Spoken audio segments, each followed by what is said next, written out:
Well, hello there, everyone, and welcome to another episode of Critical Weight Theory. Today we're going to be talking about a horror movie, which I have not done in a while, and it seems like Halloween is really the perfect time for it. And I'm also going to be talking about, the legacy of 1980s slasher movies in general a little bit. But first, we're going to get to the movie The Prowler, which is from 1981, the year I was born, so it's not a brand spanking new horror movie by any stretch of the imagination.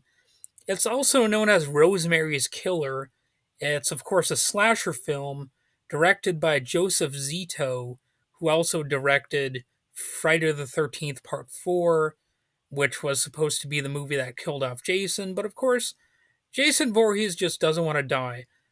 And of course, this is not a movie about Jason Voorhees, but it's still a movie that is renowned for its brutal effects crafted by makeup artist Tom Savini. And really, the kills are, I would say, the major star of this movie. Critic Stephen Dusner of the Washington Post, he's interpreted the Prowler as a sly, strange statement about the stakes of war. So there is a little bit of social commentary you could possibly get out of this one. But we don't want to get bogged down too much by all of that kind of stuff. It's really a horror movie, it's a slasher movie. It's not really that deep of a film, and it's really there for you to just see the carnage unfold and the craziness and the killer and the victims and all that kind of stuff. It's set in the fictional town of Avalon Bay, and the film's plot revolves around a masked killer dressed in a military uniform who terrorizes the town during an annual graduation dance. So, that reminds me of the movie quote, or not the movie quote, but the quote about movies by Ted Turner. He said, "Life is like a B movie. You don't want to leave in the middle of it, but you don't want to see it again." So, you know, that's that's kind of, what I think some people would think of this movie. They're like, it's not something I need to watch again. And that's kind of my own feeling about it, even though it's not a terrible movie. I wasn't really thoroughly impressed with it. But the story is about an unsolved murder from the 1940s in which a returning World War II soldier kills his girlfriend and her new partner during a post war dance, leaving a trail of mystery and horror that echoes into the 1980s. It's something that if you want to analyze it, you could, but I would say that again, if if you're looking to do that, you might want to watch an actual war movie. The film stands out among 80s slashers for some because it has an atmosphere, and of course, there's some graphic violence and gritty visuals. Some of the kills, no doubt, had people saying, "Damn, I haven't seen something that cool in a while." There are some good kills in this movie, don't get me wrong. It just didn't exactly knock my socks off the way that I would have wanted it to. Savini's work on the Prowler is actually considered some of his best, and like I said, that's the real star of the movie. And if you want to know who starred in this movie, I'm going to be lazy about it and just say you can look it up on IMDb or Wikipedia if you want. But it's known for its practical effects that include realistic stabbings, and if I remember correctly, there's a throat slashing sequence or two. Man, I got that kind of mixed up when I was saying it. I almost said a slow thrashing, but throat slashing sequence. And this movie, to me, it just doesn't compete with something like Creep Show or Creep Show 2. I don't remember any quotes from this movie. Like in Creep Show 2, you have that quote, "This hair is going to get me paid and laid." Like, I don't remember anything, that memorable as far as like quotes are concerned. And with these 1980s slasher movies, that's really one of the things that you remember about them is what the characters have said. It's of course a lot about the gore and stuff, but there are definitely quotable moments from these movies, and I just don't remember anything from this one. While the film didn't achieve significant mainstream success, it has since developed a cult following from for its unapologetic approach to horror and its effective use of suspense and dread, drawing praise for its visual style and commitment to the darker, more violent side of the genre. And I don't remember the final girl from this movie either. I mean, I mean,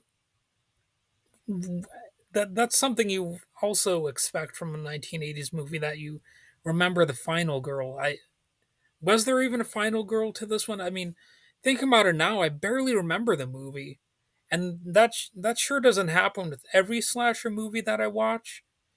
It's strange, but it's like I watched this movie a while back, and I honestly don't remember much about it. And maybe that's me being not professional enough, but you want a movie to leave a lasting impression, and this one honestly just didn't.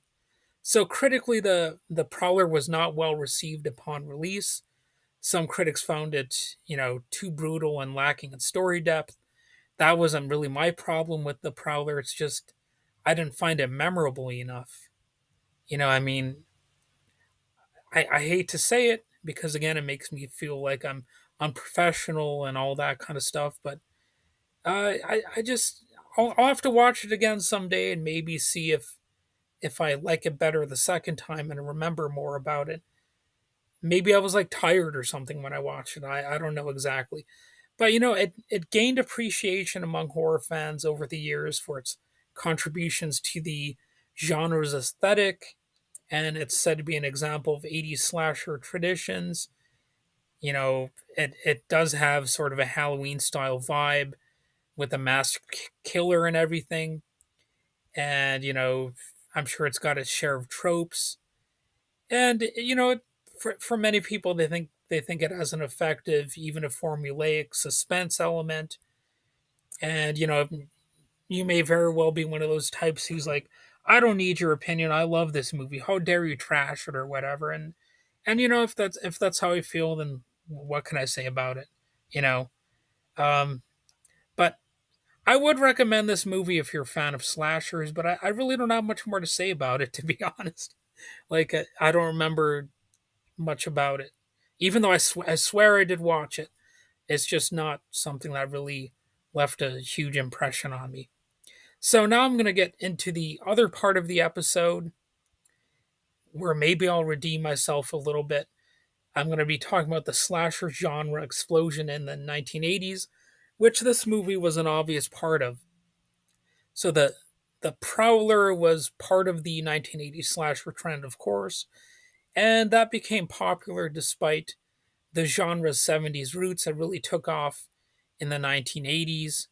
And of course, you could even trace it back further than the 1970s with movies like Psycho, which is basically called a proto slasher, but it basically is a slasher. Psycho was kind of a slasher movie.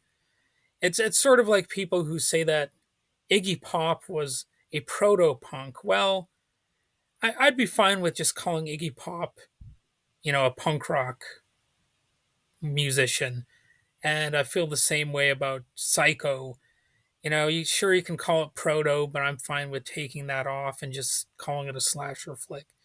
So the surge in slasher films was due to various cultural, economic, and cinematic factors. You had the 70s groundwork laid by films like Psycho, which is actually from the 60s, but you also had Black Christmas in 74, Halloween in 78.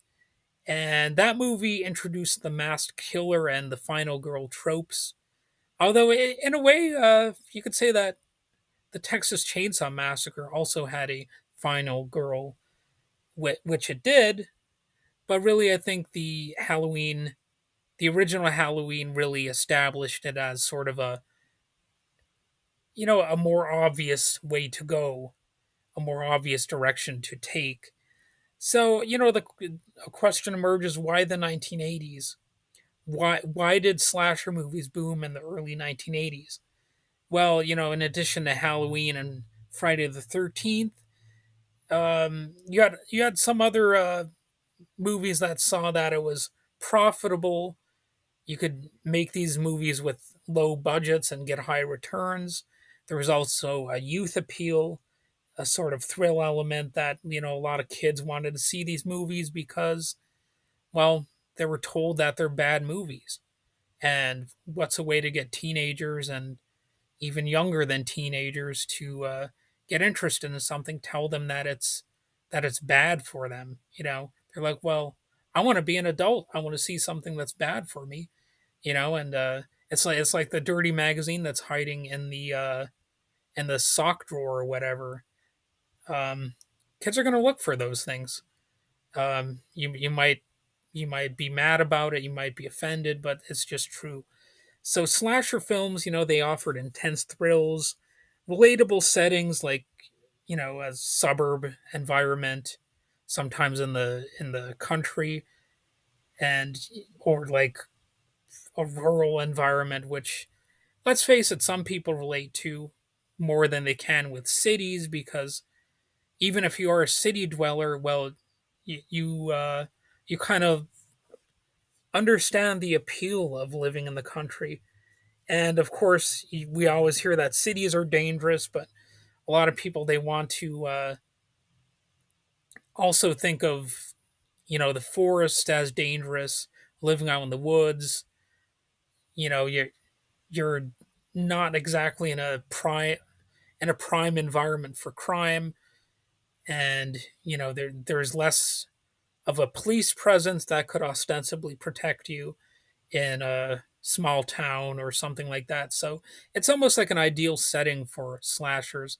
You do have some big city slasher movies too, but it's it's a little bit scarier when you're more isolated. And that's something the Evil Dead movies took advantage of. Even though those aren't slashers, it's still sort of the same mentality at work. You have young protagonists in these movies that appeal to teenagers and young adult audiences. And here's another reason some of these movies took off, and it's perhaps a an underrated example of um, how things were able to happen. So you actually had, in some sense, relaxed censorship that allowed these movies to take place. Now, I know everybody wants to bash the MPAA, and believe me, I'm not a huge fan of them either. But in some ways, the rating system permitted graphic violence with R ratings.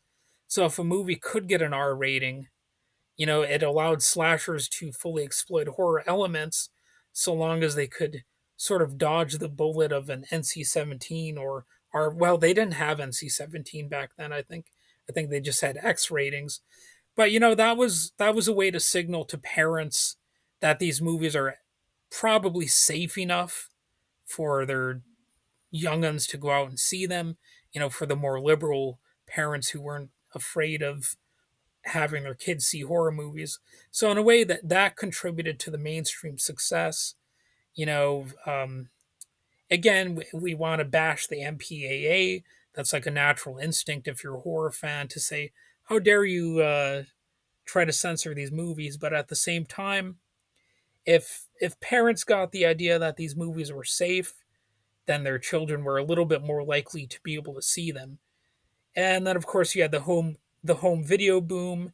You had VHS and rentals, which created a secondary market where even low budget slashers could find their audience. I know that that's one of the ways that I saw horror movies when I was younger. Movie rentals back then, a lot of VHS tapes, and you could buy the movies, of course. So I think that's something that's really been missing these days, because you have a lot of movie rental places that just don't exist anymore. Of course, they're now sort of a fringe market, and it's sad that they're gone, because they were definitely instrumental in a lot of people first seeing slasher films. But it's not like streaming is all bad, but I just wish they didn't have to just totally get rid of the movie rental place, because they actually made it more of a social experience too. You could get something to do just by going into a movie rental place. Even if you didn't rent a movie, you could still get a movie from there. And I know there were times where I went to rent movies and I didn't necessarily always rent or buy one. But if nothing else, maybe I'd buy like a bottle of Mountain Dew or a Hershey's bar or something when I went to the movie rental place. So I mean, there was always some potential for them to make business. So it's sad to see that they have basically died off for the most part.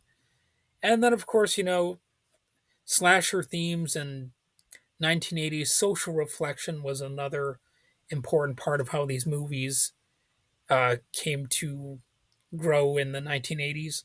Slashers reflected social anxieties about youth, sexuality, and rebellion, which is why some people accuse these movies of having sort of a conservative messaging problem.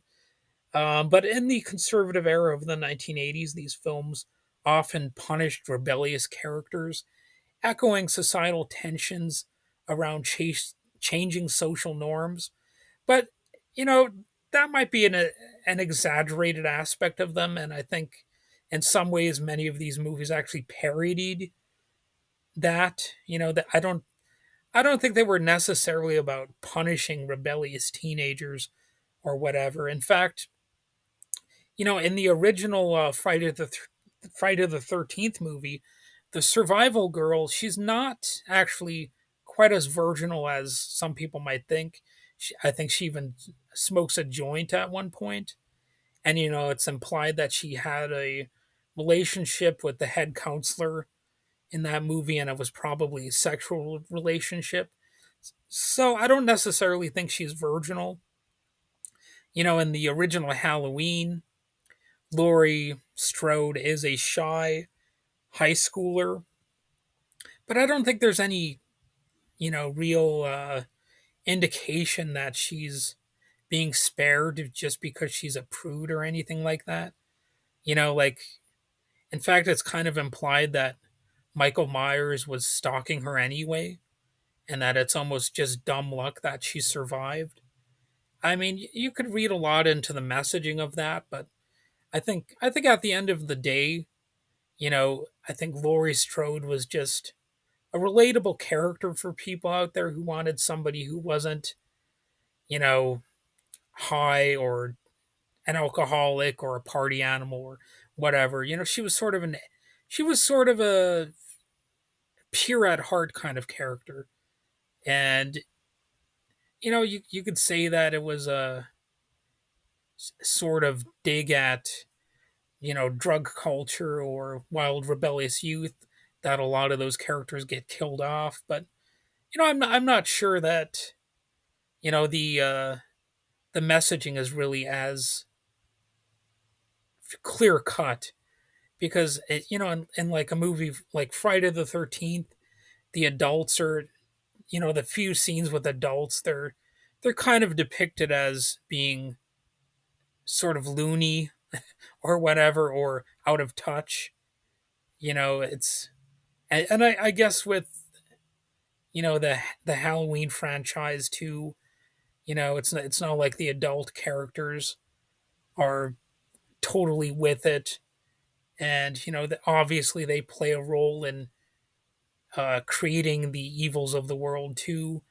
So it's not just like they're saying, oh, the youth is all bad in those films, at least in my opinion. And of course, you've also got the special effects and the horror icons of these movies. So you've got the aforementioned Tom Savini. He allowed horror to depict graphic violence with unprecedented realism. Then you have iconic characters like the Prowler's killer, who for some people would be iconic, even if I don't remember the character that much. But you also have Freddy Krueger, Jason Voorhees, Michael Myers, Chucky, etc. Oh, Leatherface. You got to include him, and I guess Ghostface, and people like that who are pop culture icons, you know. So I would say that The Prowler as a horror film reflects the essence of 1980s slashers, even though it's not my favorite horror film. You know, the unique cultural and economic conditions of the 1980s made this film possible and made it the golden age of slashers. And, you know, you've got the slasher genre as one of the biggest genres of horror history. And, you know, I might do some future episodes that deal with slasher movies again. But I'm also going to do it. I'm also going to record a second episode tonight with my brother. We're going to be talking about zombie movies and, well, how to survive zombie attacks. And if you want to talk about something that reflects societal fears, well, the zombie movie is definitely as big as the slasher genre in terms of, you know, fear of social chaos. And it might even be a bigger uh, subgenre than that at this point in terms of the panic and the total depravity that society can fall under when everything starts to fall apart. So, anyway, I've said enough, and I hope you have a good day and stay safe out there.